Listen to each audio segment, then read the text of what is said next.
For almost 30 years, Alcatraz stood like a stone beast in the sea. A prison no one could escape. A place where the government sent the men it couldn't control.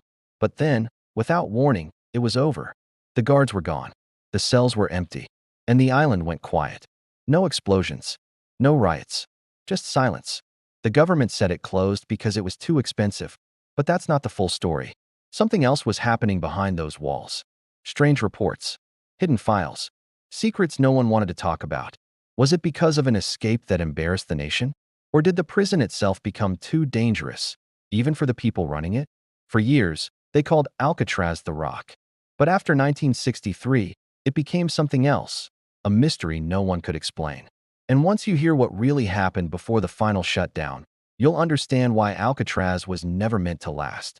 If you haven't already, make sure to subscribe, turn on the notification bell, like this video, and share it with someone who loves true mysteries. Because this is where the real story begins, the rise of the prison that was built to break men. Before it became the most feared prison in America, Alcatraz was just a quiet island sitting in the middle of San Francisco Bay. In the 1850s, it was a military fort, a place meant to protect the coast from enemies. But decades later, that same island would become a cage for the country's most dangerous minds. In 1934, the U.S. government decided to transform Alcatraz into a federal prison. The goal was simple: to hold men no other prison could handle. Gangsters, killers, escape artists. Men like Al Capone, Machine Gun Kelly, and Robert Stroud, the Birdman of Alcatraz. These were not just criminals. They were symbols of rebellion during an age of crime and fear. Everything about Alcatraz was designed to crush hope. The cells were small, barely wide enough to stretch your arms. The windows were narrow slits showing nothing but mist. The air was damp and cold, always carrying the smell of salt and rust. Each day started with a loud buzzer, followed by strict silence. Prisoners marched, ate, and worked without speaking. Even laughter felt forbidden here. Guards patrolled from iron walkways above, rifles ready, eyes sharp. The prison routine was so strict that even the smallest mistake, a whispered word, a slow movement, could send you straight to the hole, a dark isolation cell where men counted their sanity by the sound of their own heartbeat. Outside, the waters of San Francisco Bay waited like a trap, freezing, strong, filled with shifting currents that could pull a man under in seconds. The island's natural defenses were so perfect that the government called Alcatraz escape-proof. The world believed it. But inside, the truth was darker. Life on Alcatraz wasn't just about punishment. It was about breaking a man completely. Prisoners often said that the silence was worse than the bars. Some lost their minds. Others gave up trying to feel human. Even the guards began to crack under the isolation. And while the prison seemed invincible from the outside, time was already working against it. The constant sea air began to corrode the walls. The metal rusted. The pipes leaked. Every drop of water, every meal, every bit of fuel had to be shipped in by boat. The island had no natural resources, not even fresh water. Keeping Alcatraz alive was becoming more difficult, more expensive, and more fragile than anyone had expected. By the late 1950s, whispers began to spread among the staff. The cost to run Alcatraz was climbing faster than anyone could manage. Repairs were constant, supplies were limited, and the ocean seemed to be reclaiming the rock inch by inch. The prison that was built to hold the strongest men in America was starting to break under its own weight. Even iron begins to rust. Even a fortress begins to crack. And in the shadows of the rock, those cracks began to spread. Ever since it opened, Alcatraz was more than a prison. It was a statement. A grim, gray fortress planted in the middle of San Francisco Bay, a one-way ticket for America's most dangerous criminals. For decades, it was the symbol of absolute, inescapable punishment. But by the late 1950s, a secret was eating away at the world's most famous prison. From the outside, it still looked untouchable, a concrete monster rising from the fog. But inside, the rock was dying. The very thing that made Alcatraz the perfect prison was also its executioner, the sea. The relentless salt spray from the bay, carried on the wind, chewed through concrete and rusted iron bars until they bled. The wind howled through cracked window panes, filling the cell blocks with a damp, bone-chilling air that stung the lungs. Guards were the first to notice. They saw the walls literally sweating salt, paint peeling in long, curling strips, and the metallic smell of rust becoming a permanent part of the island's atmosphere. The same nature that made Alcatraz inescapable was now slowly, mercilessly, eating it alive. This island was never meant to be a self-sufficient world. It was a barren rock with no fresh water, no soil for farming, no natural resources. Every single thing needed to sustain life had to be shipped in from the mainland. Food, clothing, fuel, medicine, and most critically, water. Every week, barges made the journey across the bay, hauling nearly 1 million gallons of fresh water just to keep the island running. But when the infamous San Francisco storms rolled in, those deliveries stopped. The island's water tanks would run dangerously low, a constant reminder of its complete dependence on the outside world. This lifeline came at an astronomical cost. Running Alcatraz was more than 3 times as expensive as operating an average federal prison on the mainland. Every time a guard flipped a light switch, every time an inmate turned a faucet, it drained federal coffers. It was an economic black hole disguised as a fortress. Officials fought a losing battle against the decay. Maintenance crews worked around the clock, patching cracks in the walls and replacing pipes that seemed to rust through faster than they could be fixed. The salt air was so corrosive that plumbing lines would burst without warning, flooding entire cell blocks with foul, orange-tinted water. The old coal furnaces, relics from the 1930s, struggled to produce enough heat to fight off the bay's bitter cold. In winter, guards and prisoners alike bundled up in every layer they could find, shivering in their cells and guard posts. The island's electrical system was just as fragile. On some nights, the lights would flicker ominously before plunging the entire prison into absolute, terrifying darkness. Every single repair was a major operation, requiring money, materials, and a risky boat trip across the freezing, choppy waters of the bay. The isolation that once guaranteed security now became its greatest liability.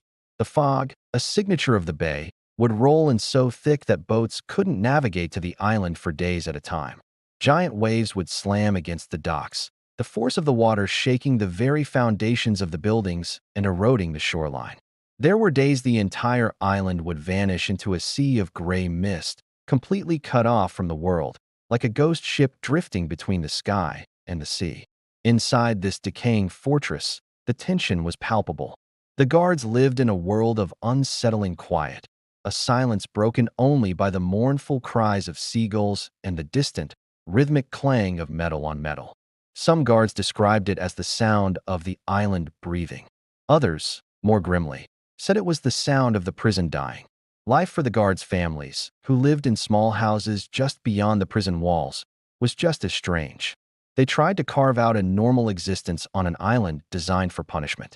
Children played games on the old parade grounds while their fathers walked past, rifles in hand, on their way to guard the nation's worst criminals. The ferry to San Francisco was their only link to civilization, and it only ran a few times a day. Miss the last boat, and you were stranded. When the fog was thick, you couldn't even see the city lights, just an endless expanse of gray. It felt, as many later said, like living at the edge of the world. And even then, they had no idea they were living through the final chapter of The Rock. By 1960, the government in Washington could no longer ignore the numbers. The writing was on the wall, in the form of official reports. Internal memos starkly warned that Alcatraz's infrastructure was failing beyond any hope of repair. The foundations were cracking, the water and sewage systems were beyond saving, and the overall cost had become utterly impossible to justify. Politicians began to ask the inevitable question: did keeping Alcatraz open even make sense anymore?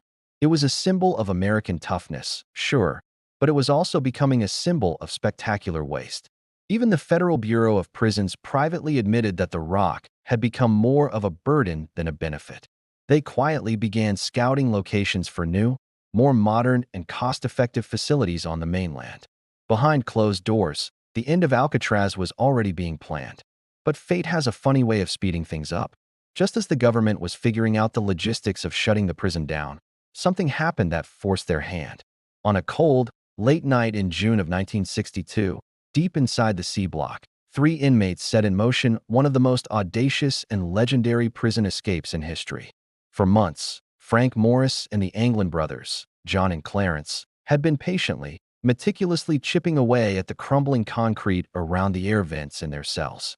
They used stolen spoons and a drill fashioned from a vacuum cleaner motor. They hid their progress behind cleverly painted cardboard grills.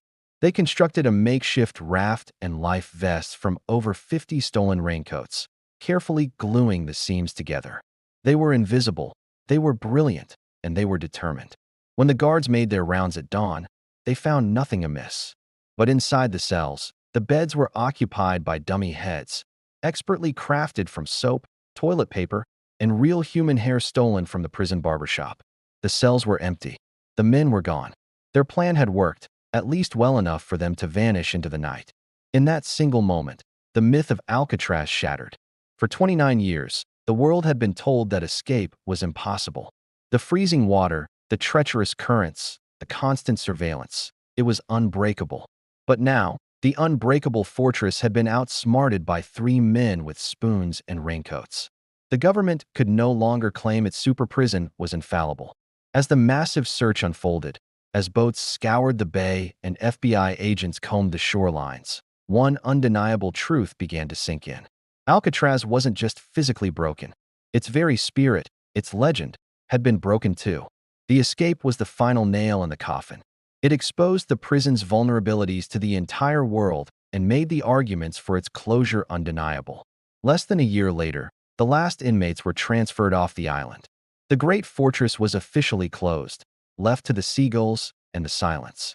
The rock was finally defeated, not by the criminals it held, but by the salt, the sea, and the sheer force of human ingenuity.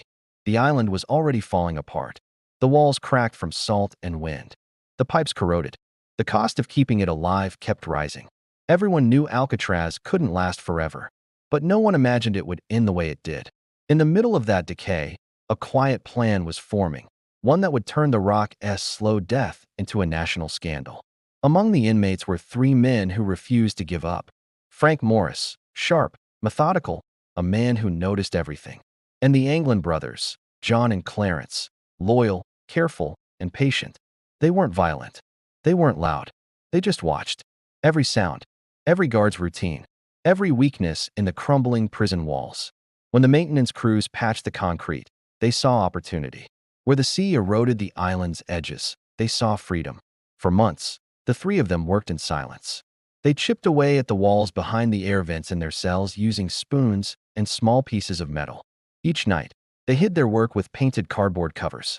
Bit by bit, they dug tunnels no wider than their shoulders, leading to a dark service corridor behind the cell block. In that hidden space, they built something the guards would never expect, a secret workshop. There, they stitched together a raft and life vests made entirely from stolen raincoats, sealing the seams with heat from a steam pipe. They collected pieces of wood, wires, and even a concertina to pump air into the raft. It was desperation turned into engineering. They also made decoys, dummy heads crafted from soap, toothpaste, toilet paper, and real human hair taken from the prison barbershop. On the night of June 11th, 1962, the plan went into motion. While the guards walked their rounds, Morris and the Anglins placed the fake heads on their pillows and slipped out through the vents. Crawling through the narrow tunnel, they reached the service corridor, then climbed a utility pipe to the roof. The air was cold. The sound of waves crashed below. From there, they moved across the rooftop, slid down a drain pipe, and crept to the island's edge. Using a concertina bellows, they inflated their homemade raft. And then, without a word, they pushed into the black water and disappeared. The next morning, the guards discovered the empty cells. At first, they thought the men were sleeping. But when one guard touched the pillow, the fake head rolled off and broke apart on the floor. The alarm spread through the prison. Searchlights cut through the fog. Patrol boats circled the island. Helicopters scoured the bay. But there were no signs of the escapees. No bodies. No splashes. No cries for help. Only silence and a deflated raft later found on Angel Island, miles away. The FBI quickly claimed the men drowned, that the cold current swallowed them whole. But deep down, not everyone believed it. Over the years, evidence began to surface. Photographs of men in South America, letters claiming survival, even a story from the Anglin's family saying they received postcards long after the escape. None of it was ever proven, but none of it was disproven either. The mystery grew, and with it, the legend of Alcatraz began to collapse. The government had built this prison to be unbreakable. Now, three men with spoons had embarrassed the most secure facility in the nation. The fallout was immediate. Washington couldn't ignore the headlines. The Bureau of Prisons was humiliated. If the strongest prison could be beaten, what did that say about the rest? Investigations showed that Alcatraz was crumbling faster than anyone admitted. The salt air had eaten through metal bars, pipes, and walls. The water system was unreliable. The island's foundation was literally breaking apart. The cost of repairing it would exceed any value it provided. In early 1963, Attorney General Robert F. Kennedy made the final call. Alcatraz would be shut down, quietly, permanently. On March 21st, the last prisoners were transferred off the island. The guards packed their belongings. The gates closed for the final time. The ferry drifted away through the cold mist, leaving behind an empty shell of concrete and rust. Alcatraz, the rock that once symbolized absolute control, had finally broken under its own weight. And as the fog rolled back over the island, the question lingered. Did the prison die because of money, decay, or because it had lost the one thing it was built to protect? Fear? After the last boat left, Alcatraz stood alone. The waves kept hitting the island. The wind never stopped. For years, the building sat in silence, cracked, rusted, and forgotten. Nature began to take back what the government had abandoned. Seagulls built nests where guards once stood watch. Moss covered the steel bars. And the prison that once terrified America became nothing more than a ghost on the bay. But the story didn't end there. In 1969, a group of Native American activists occupied the island, calling it Indian land. For 19 months, they lived there, turning Alcatraz into a symbol of resistance and forgotten voices. They weren't there for revenge. They were there for recognition, proof that even in decay, the rock still carried power. The occupation ended, but its message remained.